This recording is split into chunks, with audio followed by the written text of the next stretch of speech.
अस्सलाम वालेकुम जी फ्रेंड्स। आज का मेरा टॉपिक है वो है प्रूव करना है फर्स्ट इक्वेशन का, जो हमारे पास रोटेशन डायनामिक्स की फर्स्ट इक्वेशन है उसको प्रूव करना है।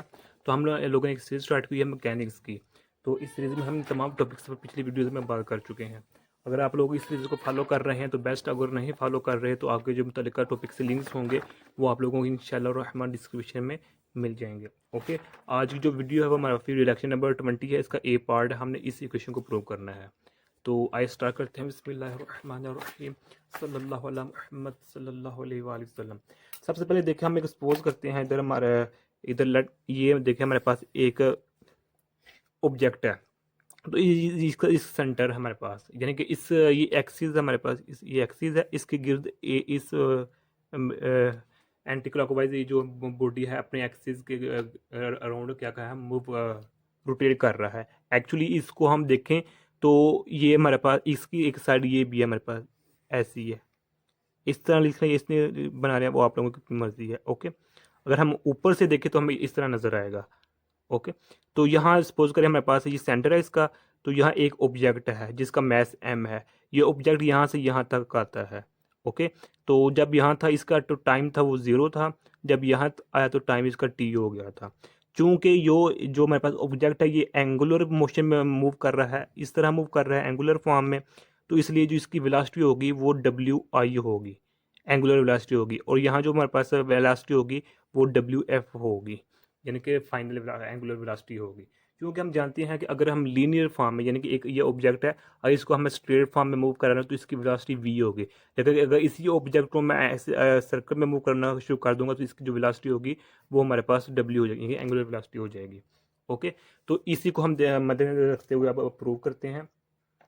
तो सबसे पहले दो बेसिक चीज़ें हैं, दो बेसिक इक्वेशन हमें पता होनी चाहिए।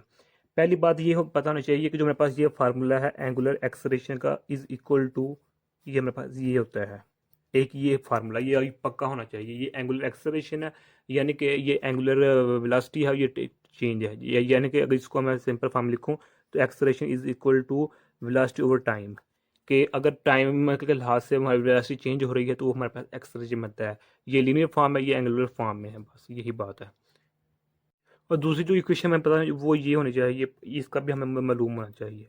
ये दो बेसिक इसकी है ना इक्वेशन है रोटेशन मोशन में। ये हमारे पास एंगुलर वेलोसिटी, ये एंगुलर डिस्प्लेसमेंट है, ये एंगुलर डिस्प्लेसमेंट है, ये टाइम है। इसको अगर मैं लीनियर फॉर्म लिखना चाहूँ तो मैं इस तरह लिख सकता हूँ।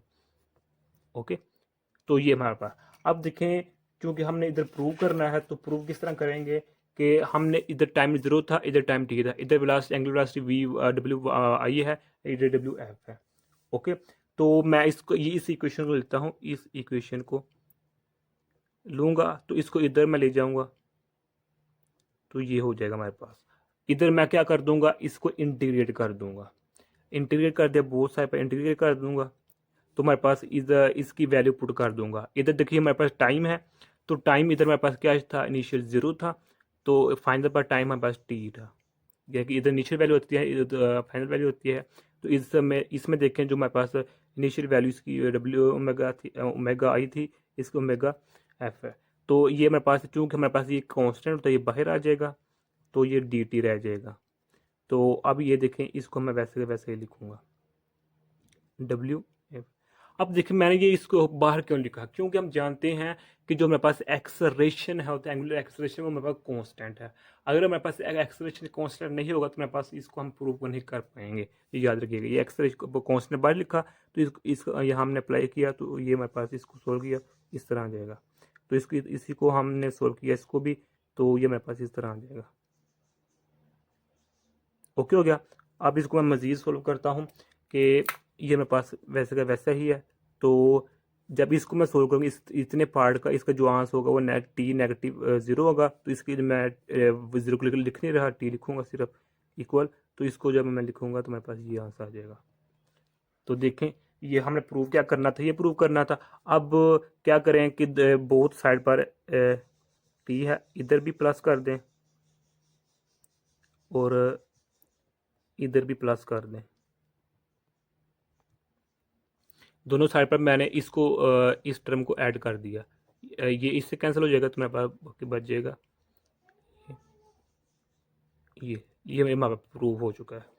अगर आपने लोगों ने ऐड नहीं करना तो क्या करें कि इसको इधर रहने इसको इधर ले गए तो ये प्लस हो जाएगी, तो मेरे पास फिर वही फॉर्म आ जाएगी। आप जिस तरह मर्जी कर सकते हैं। तो यही आज का मेरा नज़र टॉपिक था। जज़ाकल्लाहु खैर। अस्सलामु अलैकुम व रहमतुल्लाहि व बरकातुहू।